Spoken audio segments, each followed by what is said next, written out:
Welcome to 2024, guys. I hope you all had a good Christmas.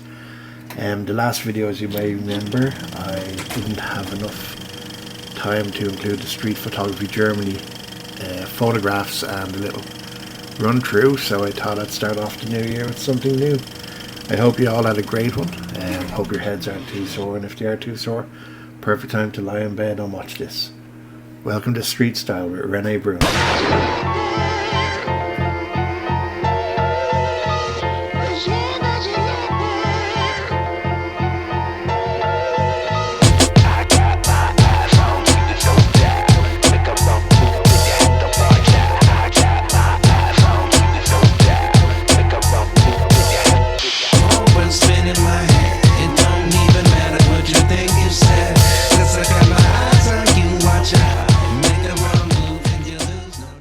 Okay, so I had an opportunity a while back to go to Cologne for the Christmas market.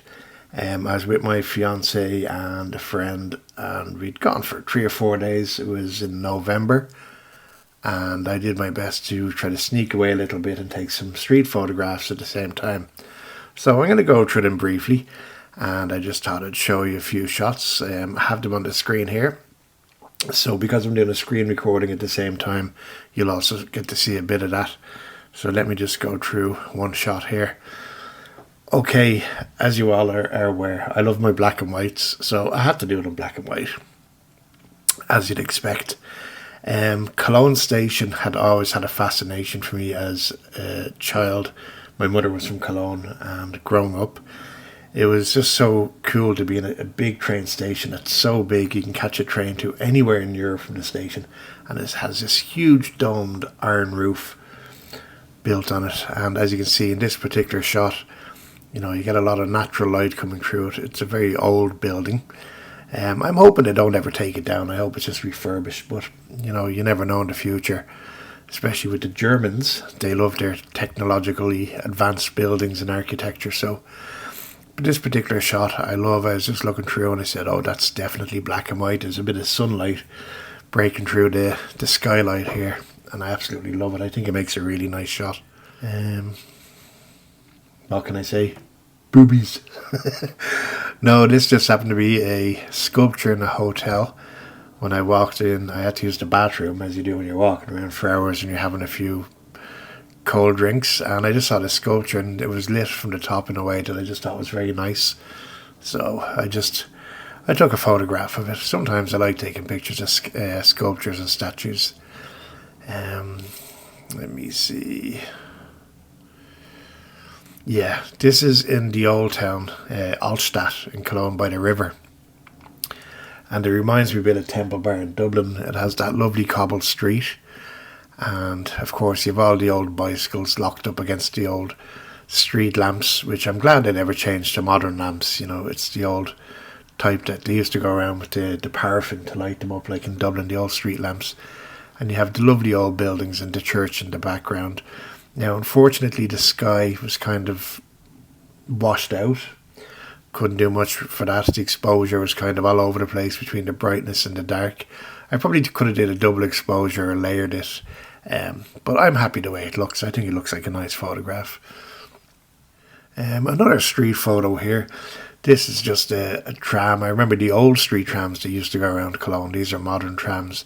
But the particular building in the background, I think it says Praxing, because I don't speak German.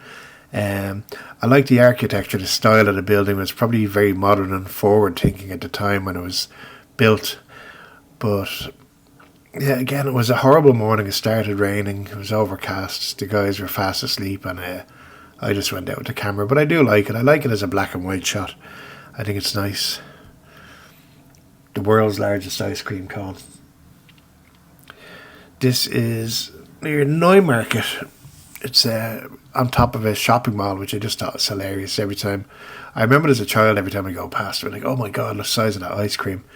I think it just looks cool. I think it's a nice street photo. It definitely captures the environment, the city you're in. Although you wouldn't know that could be any city, you know, if I took a much wider angle shot. This one, there's a bit of movement in the shot here. I was actually trying to use a slow shutter speed for one of the U-Bahn, the underground trains.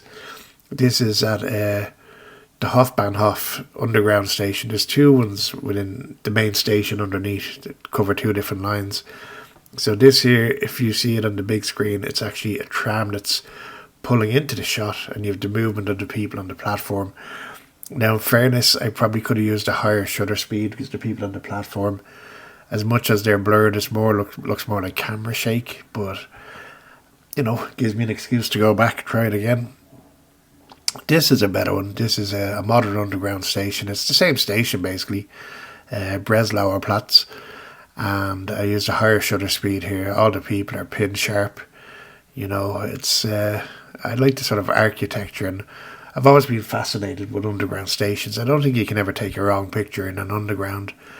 This is a nice one where I just used a slow shutter speed, cut the motion of movement, but at the same time the Doc Martin is pin sharp, so it looks like the person had been walking and suddenly stopped, maybe to look at something. So it's interesting that the bottom is sharp and the rest is kind of blurry. Again, just someone with their coffee in the morning, early morning. This is actually 6:30 a.m. in the morning, so these are all the early people going to work, going to the bakeries and everywhere else, just getting out of the city or going into they wouldn't be going into the city because it's in the city, but just getting ready for the working day. Now this one, I have the guy's eyes blacked out because I couldn't tell in the end whether he was guilty or not. I was walking out of the main station and I seen German police sprinting across the road and down the street towards the hotel I was going to. And I was like, oh dear God, Jane's after killing Keith for eating too many donuts or something, I don't know. But yeah, so come down, come across the scene, the two lads up against the wall, and the police, they're armed in Germany, they're unarmed in Ireland, so I always find that a bit more like, I wouldn't say exciting, but makes it a bit more interesting, the lads getting arrested and searched. It'd be really good if you got a shot like this where guys are standing still, perfectly still in the shot, and people passing, and it would almost look like they're just spirits making their way through the station, But then again, that's just my imagination. If you like your history, Ian Jeffrey, All at War. I saw this in a photography magazine, and basically it's photography by German soldiers between 1939 and 1945. So it's all their own photographs, never seen before published photographs, and it's just hundreds and hundreds of accounts of the soldiers. So quite interesting. I've never gotten to go through it yet because it's such a big book.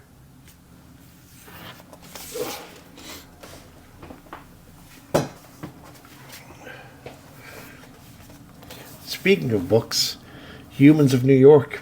It was a huge seller, great series, but it was a very, very big hardback. This is a smaller version. I got as a Christmas present, as it says, to Uncle Rene for inspiration. Lots of love, the Gaffneys. So this is my sister-in-law, future sister-in-law, and it's great because you can carry it around in your camera bag when you're out doing street photography. When you're sitting down, you want a bit of inspiration of the types of shots you want to look for. It's very cool. I remember going through this and I was like, oh, there's Bill Cunningham. He has a picture of Bill Cunningham on his bicycle in Central Park. I don't know if you know who Bill Cunningham is. There is a brilliant documentary you can buy on iTunes, or you might be able to find it on other channels, called Bill Cunningham's New York. He was a photographer for the New York Times, and he would go around and he would do the fashion, and he would always say the fashion on the streets are far ahead to the fashion that comes out in the big fashion houses. He says you look at the streets and you'll see what the next season's fashion is. So in here, if I can remember what page, which I can't at the moment, Bill Cunningham had died in the last few years, and it was just nice to see a picture of him in the book. And then a new one that I just got, we can call this the book segment. I don't know why I do that. I've watched too much Austin Powers. I haven't had a look at this one yet. Photojournalism, The Essential Guide by David Herd. That was a Christmas gift this year, so I'm actually going to look at that today. So that's it for this section. Camera news, let's talk about camera news. Yeah, I'm a bit crazy, am I? Yeah, so just a quick update on camera news as well. So 2024, I believe this year we are looking at new retro style cameras from Fuji in the form of the X100R and also the X Pro 4. Also, I believe with the success of Nikon's ZFC series and the ZF series, the full frame version, that Canon are looking into making a retro style camera this year. Some people think it might be the AE1, a retro version. I think the retro stuff is taking off because a lot of younger people and the hipsters probably think, oh look, this is great. It's an old style camera like my dad used or my granddad, but it's got all the modern conveniences and things that I like. So rolled into one package, it's great. But yeah, I mean, what's your favourite camera? What would you like to see come out this year? Do you like the old style retro cameras? You're really invested in your modern digital cameras? You know, there seems to be a lot of choice, but the most important thing is we get out there and we enjoy ourselves with what we're doing. That's all. Just enjoy. You take a moment, capture it. That moment is yours. You don't have to share it with anyone. It's your moment, though. You just enjoy it. And finally, what else was I thinking of saying before we finish this episode? Yeah, I'm usually off most Saturdays, so if you ever feel like going into Dublin city centre to do some street photography or meet up and have a chat, share experiences, just get in touch. You can either leave a message on YouTube or you can DM me on Instagram on Unknown Photographer Dublin, which is my handle on Instagram and on Threads. Okay, well, I hope you enjoyed this episode. Thanks for your continued support. I am at 562 subscribers, I think, so far. I'd love to get to 1,000 this year, end of the year, preferably sooner. But, you know, like, share, subscribe. Thank you very much and see you in the next one.